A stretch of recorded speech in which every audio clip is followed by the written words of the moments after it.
Hello everyone, welcome back to another episode, fantastic episode of cooking in Tally's hot pot. So what's going to be cooking today in Tally's hot pot? I am going to do this video for my cousin. She said she wanted a stew peas video. I had a stew peas video on this, but it's not as lengthy. It's about 4 minutes. So this video I'm going to take you through step by step of preparing everything, and we put them together. So let's show you what we have in Tally's kitchen today. So I went ahead and prepared all of the ingredients that we're going to be using in our stew peas. I'm not gonna lie, I love whole heap of meat in my stew peas. I love a lot of meat in the stew peas, because stew peas to me is like bringing every flavor of every meat together and make it one. And guess what the weirdest thing about stew peas is? I don't eat peas, I don't eat beans, but I do love stew peas. So today we have some already boiled pig's tail and salted beef. I went ahead and prepared everything because we don't want a really long video. Then I have some chicken. I seasoned it from yesterday. We have some chicken foot. Oh, I love chicken foot. And if you don't eat chicken foot and you don't like chicken in your stew peas, you can go ahead and follow this recipe, but just eliminate these, okay? And then we have the peas soaking. Sorry. Oi, need to turn it over. Make you see that. Yes, we have the peas soaking. So we are going to start everything. And oh, sorry, I almost forget. Our scallions, thymes, and some cut garlic. And we're going to have the favorite and the best ingredient, which I love. Love. As I said, cooking in Tally's hot pot means the pot is hot and spicy. So I'm going to use one of the scotch bonnet pepper and put one on standby in case I need it. Okay, so we don't cut up the pepper. If it bursts in the pot, it bursts in the pot and everything. That's fine. So let's go over to our pot right here. So I am going to go ahead and add. Take your time, add the peas. So you have a lot of water in it already. So this is the amount of water I'm going to keep in it. Then we light the stove. And while I light the stove, I'm just going to put in your already boiled pig's tail and salted beef, and put the chicken foot inside. Don't worry if the pot as long as it don't pass these two screws right here, you're good. So I'm just going to stir this because the pigtail is already salty and they already put it to what do you call it again? Them soak it with the salt. Them, I can't find that word, my God. We'll come back to it. Then put it in the salt, and it is really salty. It on the salt beef. We're just going to not put any salt or any seasoning in it. So we had the scallion, we had the thyme, we had the pepper, we have the garlic already cut, and we're going to put that there. We don't want the pot to be pressuring, because when it builds up a lot of steam while the pressure is not on it, it's hard to close. Well, that's on my pressure pot. I don't know about anybody's pressure pot. And then now we go ahead and we close it. And we put the magic thing on, which we call the weights. So I put this on, and we're going to have this pressure for 20 minutes.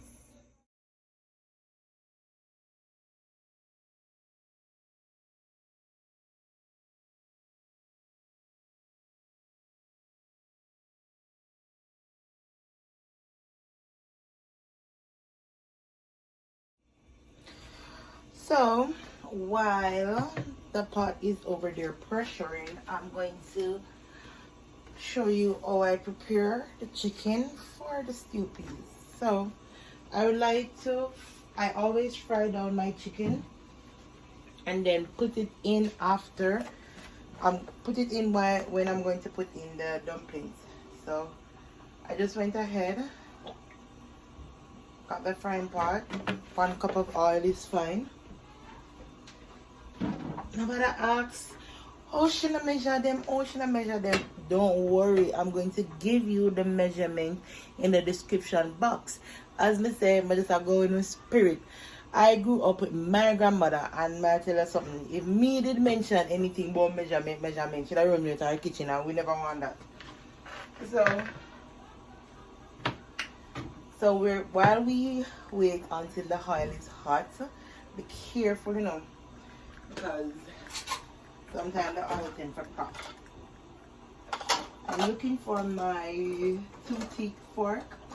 That's one of my favorite forks to use in the kitchen. Otherwise, from my tongue. While I look for the verdict. Where it is. Well, I can't find out my favorite one, but I'm just going to go ahead and use this one. Same 2-teeth fork. So I put some thyme in the pot. Nice. Careful now. So we're going to try and take out the seasoning. Put this in the pot one by one. Ensure the chicken is not wet.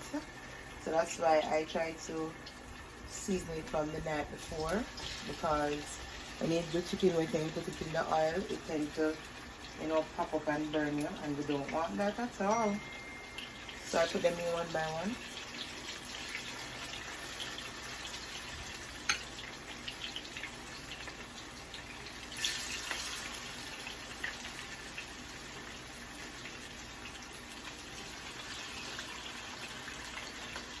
One by one, get them by one, but them one by one, get them by, but them 2 by 2. You look at some of the timers for it, man. Oh my God. Still don't understand what I mean. You don't know what I mean? Understand it to me. So we don't want to put a lot of chicken in the pot, because when you tend to put a lot of chicken in the oil, it tends to steam, and the chicken will steam instead of fry. I want it to fry. So if you have to do 2 sets, that's fine. Just, you know,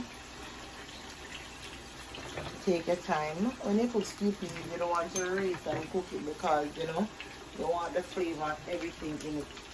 So I'm going to need some flour.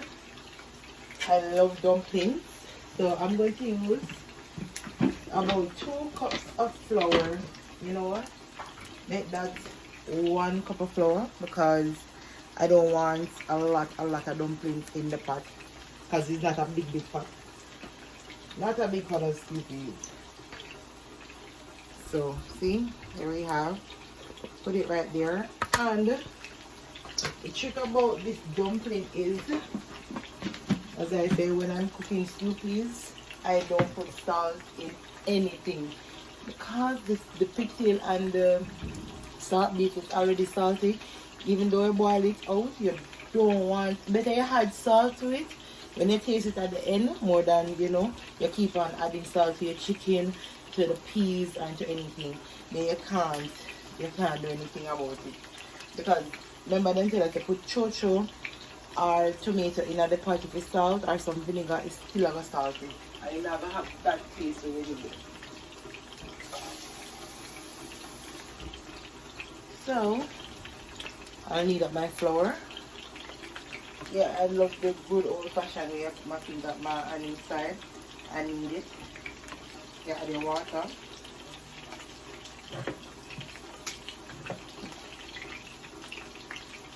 Add the chicken boiling. Frying on the stew peas freshening. So with me, this video is for you. Shout out to my cuz. Yep. Trust me. Everybody always tries to get the the recipe of how my grandmother cooks peas, but they're not that successful. Trust me. You know, when your grandmother cooks something, you just taste different from when you cook it. Sometimes you have grandmother and well, where I was working in the past, I cooked some cow foot. I'm going to show you how to cook cow foot in another video. And we bring it to work, you know. And the girl tasted, the little girl asked me, how old me be? I said, then why she asked? She said, you cook like an old woman. I said, oh Jesus. Anyways, for me that was a big compliment because I knew that I grew up with my grandmother. So anytime them say me cook like her, trust me, I feel good. I feel bossy. Proper bossy. So.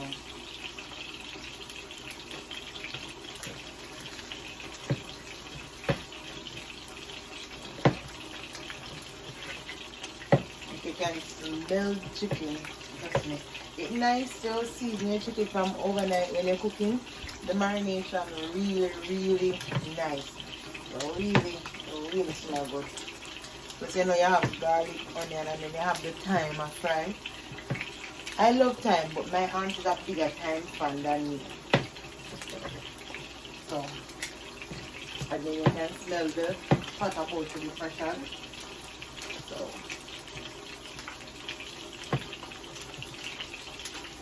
So the flour is needed. See? I want to see everything, so I just now want to move the camera. So it's needed, and I'm going to put some, I'm going to dust some flour over it so that it don't sweat or get wet when it's time. When it is time to put in the steeping spot. That's it there. And that's that. It's about time to turn the chicken now. Oh yeah, they have a really nice golden color. That's what we're looking for. A nice golden color. I didn't put any browning or anything in the chicken because I want to have the nice golden color. I want to have a black color. And the trick about this now, since these are already fried and they now have a steam, you can just bring them up like this and put in the rest. Let's give them a little time. And when you're frying dumpling, which I will show you, don't worry. Everything I'm going to show you. My kitchen is your kitchen. Yep.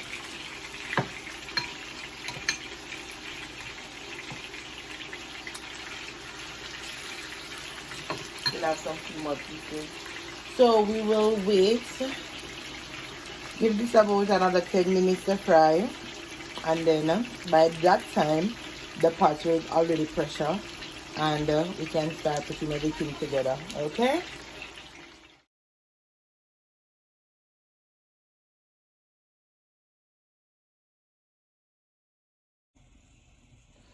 So welcome back. So it's already pressured. I changed the pot because we have more meat, and then you know we're going to add the chicken and we're going to add the dumplings, so we don't want the pot to overflow.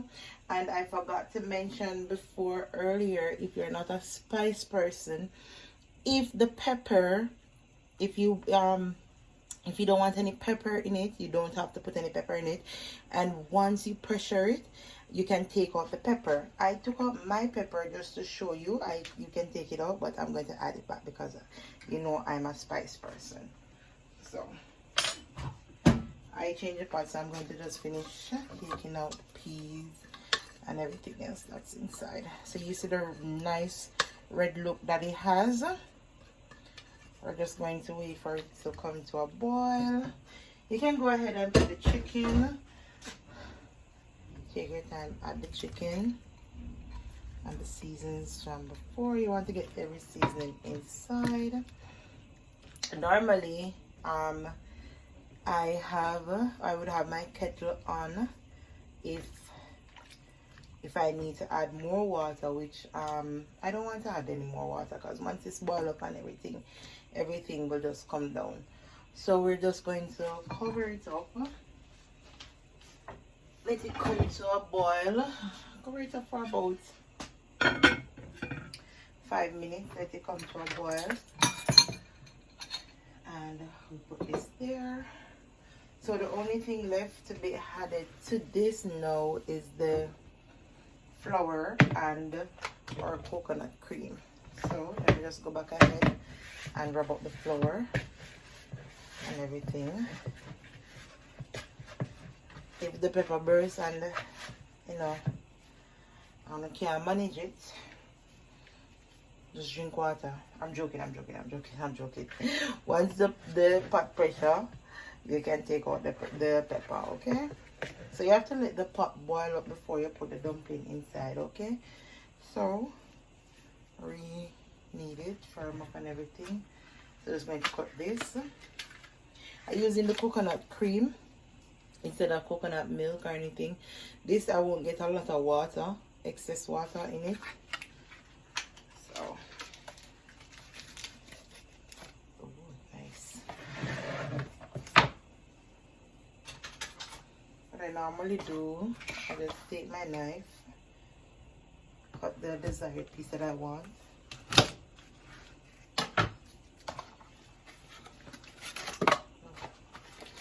And put it back in the fridge because it's the real coconut cream.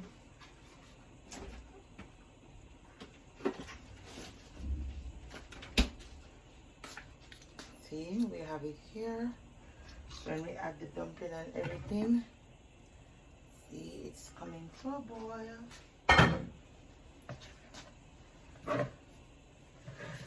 We can make our little spinners.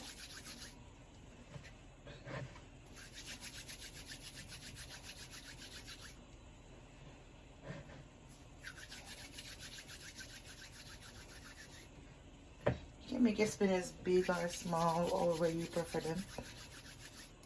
But me, any size is fine for me. Dumpling is dumpling.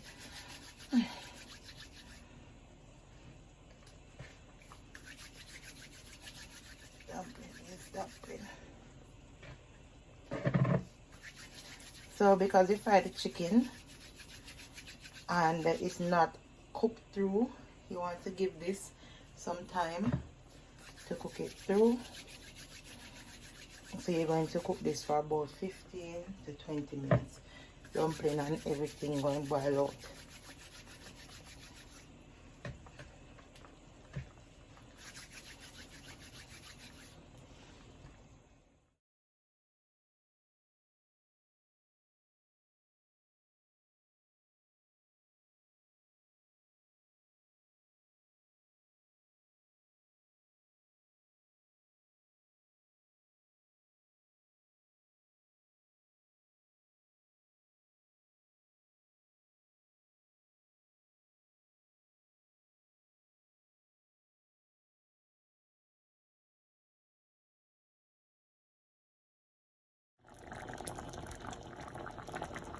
So here we have it, ladies and gentlemen, boys and girls. Here we have our stew peas. And as I said, I'm not a fan of peas, so you don't see a lot of peas in it. There we go. We're going to make it come down for about another 10 minutes or so, because we want the water to dry out more. Okay. But for me, I love a lot of water, so we don't want it really go down. Stew peas with pigtail, chicken foot, and salted beef with spinners.